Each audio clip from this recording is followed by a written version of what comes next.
Hello students, आज के इस लेक्चर में हम स्टार्टर्स को आगे बढ़ाएंगे। प्रीवियस वाले लेक्चर्स में हमने दो स्टार्टर्स स्टडी कर लिए थे। पहला था हमारा स्टेटर रेजिस्टेंस स्टार्टर और दूसरा था हमारा ऑटो ट्रांसफार्मर स्टार्टर। अब थर्ड है हमारा स्टार डेल्टा स्टार्टर। अब जैसे मैंने इसको पॉइंट्स में एक्सप्लेन किया, फर्स्ट पॉइंट है this is the cheapest starter of all and hence use very commonly for induction motor. अगर हम इसको कंपेयर करें अपने प्रीवियस टू स्टार्टर से, तो ये हमारा चीपेस्ट है। इसमें हम एक स्विच का यूज़ करते हैं जिसका नाम है TPDT, triple pole double throw switch. कैसे काम करता है अभी सर्किट डायग्राम में हम लोग क्लियर कर लेंगे। हमने क्या किया इनिशियली, हमारी जो स्टेटर वाइंडिंग है, स्टेटर वाइंडिंग जैसे मैं आपको सर्किट डायग्राम में ही समझाने की कोशिश करता हूँ, ये आपका सर्किट डायग्राम है। अब इसमें हमने स्टेटर वाइंडिंग को इस तरीके से प्लेस किया है कि इनिशियली ये स्टार फॉर्म में कनेक्ट होती है, फिर हम यूज़ करते हैं TPTD स्विच का और इसको कनेक्ट कर देते हैं डेल्टा फॉर्म में। तो मैं कैसे इसको एक्सप्लेन करूँगा, आप ध्यान से समझिए। हमने 3 फेज सप्लाई ले रखी है जो कि हमने वाइंडिंग्स को दे रखी है। आप 3 वाइंडिंग देखिए स्टेटर की, हर एक फेज से कनेक्ट है। आफ्टर दैट हमने TPTD स्विच लगा रखा है, आप नीचे डाउन देखिए तो TPTD स्विच लगा रखा है। अब इस स्विच का कनेक्शन किस तरीके से है, अगर ये स्विच रन पोजीशन पे है तो वाइंडिंग्स जो हमारी स्टेटर की वाइंडिंग है वो डेल्टा कनेक्टेड हो जाएंगी। अगर ये नीचे कनेक्ट है स्टार्ट पोजीशन पर तो वाइंडिंग हमारी स्टार कनेक्टेड हो जाएंगी। स्टार कनेक्टेड कैसे बनाते हैं कि जब हम सिमिलर वाइंडिंग का, जैसे वाइंडिंग्स उनके सिमिलर एंड एक पॉइंट पे कनेक्ट करते हैं तो स्टार बनता है। डेल्टा कैसे बनता है कि एक का स्टार्टिंग दूसरे के या एक का एंडिंग दूसरे के स्टार्टिंग पॉइंट से आप कनेक्ट कर दीजिए तो हमारा बनता है डेल्टा कनेक्शन। इसका या ड्रॉबैक कह लीजिए या सिंपली एक एडवांटेज भी कह लीजिए कि हम इसमें जो एक्स फैक्टर है, एक्स हमारा प्रीवियस वाले में हम पहले मेथड में और दूसरे मेथड में देख चुके थे कि एक्स की वैल्यू इस केस में 1/√3 होती है जो कि फिक्स्ड है। तो मैंने लिख रखा है हैंस पर phase voltage get reduced by the factor 1/√3 due to this reduce voltage the starting current is limited. क्योंकि हम वोल्टेज को रिड्यूस कर लेते हैं तो स्टार्टिंग करंट भी लिमिट हो जाता है। तो अब अगर हम इसकी एडवांटेज की बात करें तो it is the cheapest of all और दूसरा मेंटेनेंस फ्री ऑपरेशन।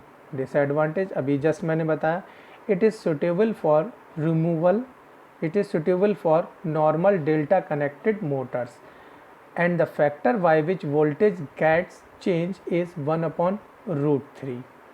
ओके, तो अब फर्दर अगर हम रेशियो निकालें स्टार्टिंग टॉर्क का फुल लोड टॉर्क का, तो फॉर्मूला वही प्रीवियस वाला ही रहेगा हमारा, जो कि था हमारा TST/TFL is equal to x square bracket में ISC/IFL का whole square multiplied by SFL। यहाँ पर x की वैल्यु 1/√3 हो जाएगी जिसका स्क्वायर होगा 1/3। तो फार्मूला बन जाएगा हमारा TST/TFL is equal to 1/3 ISC/IFL का square multiplied by SFL। Simple है और इम्पोर्टेंट भी है। Now come to next, that is rotor resistance starter.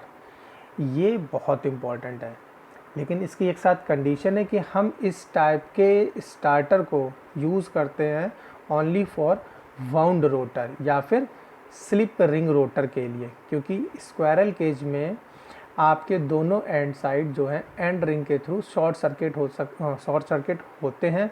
हम उसमें एक्सटर्नल रेजिस्टेंस ऐड नहीं कर सकते। तो यहाँ मैंने मोटर का स्टेटर साइड और रोटर साइड दिखा रखा है जो कि स्लिप रिंग रोटर है। यहाँ पर हमारी स्लिप रिंग्स लगे होते हैं, उनके थ्रू स्टेशनरी कार्बन ब्रशेस लगे होते हैं। उन्हीं ब्रशेस की तरफ हम एक्सटर्नल रेजिस्टेंस या रियोस्टेट लगाते हैं, जो आपको सर्किट डायग्राम में एकदम क्लियर है। In this system external resistance is inserted in each phase for the rotor winding through slip ring and brush assembly. Initially, maximum resistance in the circuit as motor gathers speed the resistance is gradually cut off. The operation may be manual or automatic.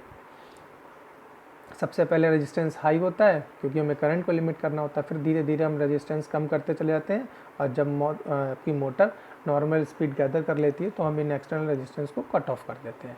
तो इसके भी कुछ advantages हैं और कुछ disadvantages हैं। जैसे advantages क्या है कि beside it control resistance we have to know that starting torque is proportional to R2, hence it is also controlled starting torque.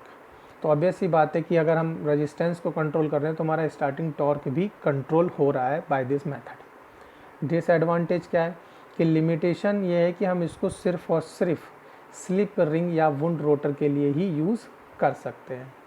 बड़ा आसान है, लेकिन इस पर आई थिंक थ्योरी कमी आती है, न्यूमेरिकल बहुत आते हैं। अब न्यूमेरिकल कैसे आते हैं कि वो आते हैं आपको फाइंड करना होता है रेजिस्टेंस की वैल्यू।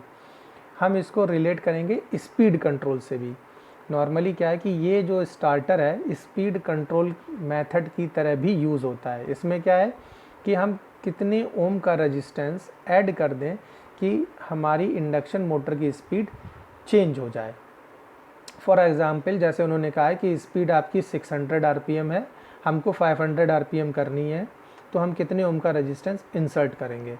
तो वो रेजिस्टेंस जो वो आपने ऐड किया उसको फाइंड करना होता है। तो वो कैसे निकालते हैं उसके लिए कैलकुलेशन प्रोसेस है पूरा। देखिए मैंने डाल रखा है calculation for steps of rotor resistance starter. तो नॉर्मली हम लोग डीसी मशीन्स पढ़ चुके होते हैं तो हमें 2 पॉइंट और 3 पॉइंट स्टार्टर का कुछ हल्का फुल्का डायग्राम याद रहता है। तो वो एक छोटा सा डायग्राम है, जैसे हमने RX1, RX2, RX3 and up to RXN तक रेजिस्टेंस ऐड किए हैं। और जो पॉइंट है आपके 1, 2, 3, 4 इनको बोलते हैं हम स्टड्स, ठीक। और लास्ट पॉइंट में जो R2 है, मतलब जो RN है वो R2 के इक्वल होगा। आपके सामने लिखा है, यहाँ पर स्लिप रिंग लगी हुई है, R2 का रोटर रेजिस्टेंस है और ये स्टार्टर पॉइंट है। तो स्टार्टर पॉइंट से लेके RX1 तक का रेजिस्टेंस R1 हो गया जो कि स्टड 1 तक है। स्टार्टर पॉइंट से स्टड 2 तक का resistance capital R2, starter point से स्टड 3 तक का कैपिटल R3, और ऐसे ही गोज ऑन N तक के लिए आपका रेजिस्टेंस हो जाएगा स्मॉल R2 जो कि खुद रोटर रेजिस्टेंस है नॉर्मली RN।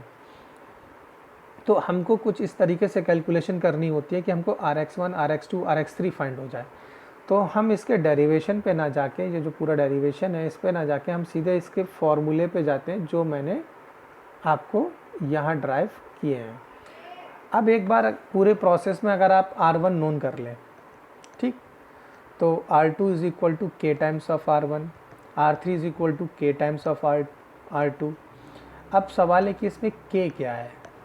आप बार बार देख रहे हैं ना K times of A, K times of, तो K को मैंने नीचे लिख रखा है। K जो है आपका R2 upon capital R1 to the power N-1, और N- क्या है, नंबर ऑफ स्टेटर स्टड है। जैसे अगर आपके स्टार्टर में 5 स्टड्स हैं तो आप कर देंगे 1/5 - 1 दैट इज़ 1/4। R2 आपको नोन हो गया, R1 आप पहले ही निकाल चुके हो। अब आप एक बार आपको R1 नोन हो जाए, देखिए यहाँ पर R1 है, आपको दिख रहा है ना। R1 क्या हो गया हमारा, R2/SN। अब अगेन S क्या चीज़ है, तो S के लिए हम थोड़ा सा ऊपर की तरफ, मैंने हर एक देखिए S पर नीचे लाइन खींच रखी है। SN क्या है हमारी, slip under normal running condition, जो कि आपको न्यूमेरिकल में गिवन होगी। Got it. तो आपने R1 फाइंड कर लिया, तो अब R2 मिल गया, R3 भी मिल गया, R4 and up to RN मिल गया। सिमिलरली अब आपको R1 कैपिटल R1 R2 ये सब निकालना नहीं, आपको RX1 RX2 RX3 निकालना है। तो RX1 क्या हो जाएगा, R1 माइनस R2, RX2 क्या हो जाएगा, R2 माइनस R3, RX3 क्या हो जाएगा, सिंप्लीफाई करते चले जाइए तो K टाइम्स ऑफ या K square times of RX1 हो जाएगा। तो ये था आपका second method, rotor resistance starter. Now third है आपका, और वो सॉरी फिफ्थ है आपका, जो कि लास्ट है आपका, DOL starter, direct online starter. मतलब आपने स्विच ऑन किया, मोटर रन कर गई। इसमें ज़्यादा कुछ डिफ़िकल्टी है नहीं, बहुत सिंपल स्टार्टर है जो कि हम यूज़ करते हैं स्मॉल इंडक्शन मोटर्स की, जिनकी मोटर की रेटिंग अप टू 5 HP होती है, ऐसे टाइप के स्टार्टर्स के लिए हम इसको यूज़ करते हैं। जैसे हमने क्या लिखा है, in this the starting current is not much high, hence in this type of motors there is no need to reduce up supplied voltage to control the starting current। अब इतने HP के केस में जो हमारा starting current है वो ज़्यादा होता नहीं है, तो हम वोल्टेज रिड्यूस करने की कोई ज़रूरत नहीं, आप सिंपली स्विच ऑन कर दीजिए और मोटर रन कर जाएगी। Such motor use a type of starter which is used to connect stator directly to the supply links without any reduction in voltage, and the starter is known as direct online starter। अब इसमें एक advantage है कि starter protect the motor from overloading, low voltage और single phasing. Single phasing से मतलब जैसे 3 phase motor आप पढ़ रहे हो, कभी कभी ऐसा होता है कि आपके 2 फेज़ ख़राब हो गए तो मोटर सिंगल फेज़ पे वर्क करने लगती है, तो ये कंडीशन अराइज ना हो, तो ये प्रोटेक्शन डिवाइस की भी तरह यूज़ होता है DOL स्टार्टर। तो ये टोटल 5 मेथड्स है आपके स्टार्टिंग के। तो एक बार मैं फिर से एक्सप्लेन कर लेता हूँ, एक बार आपको फिर से मेथड से इंट्रोड्यूस करा देता हूँ। कौन कौन से मेथड्स थे आपके, सबसे पहले से आते हैं फर्स्ट वन है आपका स्टेटर रेजिस्टेंस स्टार्टर। इसमें हमने इसकी थ्योरी जानी, इसका सर्किट डायग्राम समझा, इसके एडवांटेज, इसके डिसएडवांटेज और रिलेशन बिटवीन TST और TFL फाइंड किया। After that auto transformer starter, इसमें हमने ऑटो ट्रांसफार्मर प्लेस किया है, इसमें टैपिंग्स यूज़ होती हैं, ठीक।